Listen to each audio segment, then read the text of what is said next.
নমস্কার। কবিতা পড়ার সময় উপস্থিত হয়েছে ঘড়িতে এখন।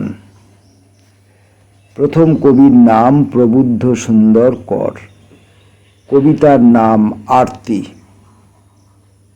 মেয়ের গাঁর পথ ধরে যেতে যেতে কেউ বলে উঠেছিল, এই গাঁয়ের মাটিতে খোল তৈরি হয়।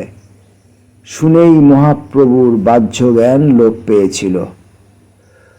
কোনো এক গ্রামের ভেতর দিয়ে যাওয়ার সময় কেউ যদি বলে ওঠে, এই গ্রামে একটি লাজুক তরুণ বাংলা কবিতা লেখে, এই কথা শুনে আমি যেন ভাব সমাহিত হই।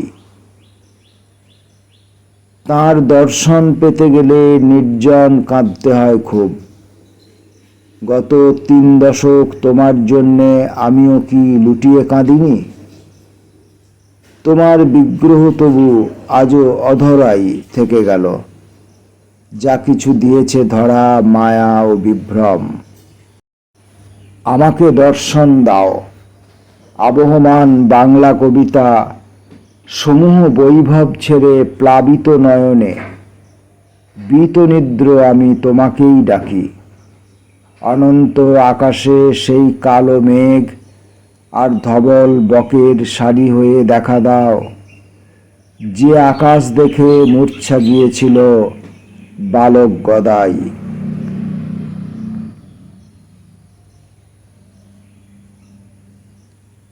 মাসুদার রহমানের কবিতা বাঘ ভয়।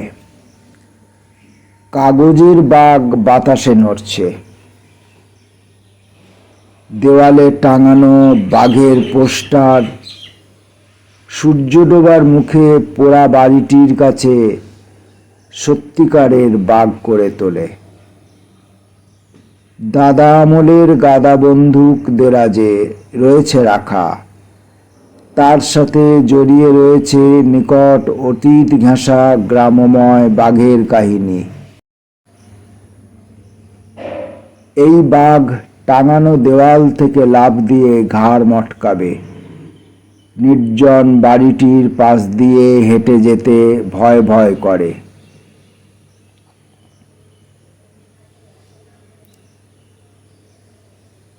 কালীকৃষ্ণ গুহর ঘনিষ্ঠ সংসার। বুকের ভিতর ভালোবাসা থাকে। বুকের ভিতর পায়ের চিহ্ন, উদ্ভিদের ঝরা মাঠ, দু একটা পালকের ছায়া, তপ্ত বালিয়ারি নখ, দুঃসহ উঠের যন্ত্রণা, ক্ষত। বুকের ভিতর থাকে পথ, নিঃসীম পথিক শুধু খোঁজে ছায়া, জলাশয়, পুরাতন নগরীর স্মৃতি। রক্তমাখা মুখ কার? বুকের ভিতর থাকে ঘনিষ্ঠ সংসার।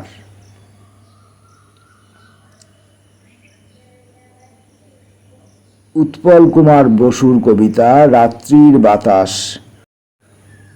জানয় তোমার বাহু তাই কালো, তাই অন্ধকার। উচ্চকিত তান ধরে গাছে গাছে নপুংসক দল। এখন তাদের দেহ ক্রুশবিদ্ধ, ছেঁড়া নিতম্ব কম্বল। প্রেত বনচ্ছায়া হতে করতালি উড়ন্ত খাঁচার চাঁদটিকে দোলা দেয়। যে চাঁদের গান ছিল হায় রে চকর, যদিও চকর নয়, জানি জানি যৌন দ্রাঘিমার চন্দ্রালোক পানরত পাখি এক রাজন্য শকুন। অকস্মাৎ রাকা হাড় রক্ত মাংস ফেলে দিয়ে হ্যারো শূন্য তৃণ কুরুক্ষেত্রে জেগে ওঠে। বুঝি অভিশাপ কপালে লিখিত ছিল, কেউ যা পড়েনি। অন্ধকারে পাখি কাঁদে, এবার পড়ুন।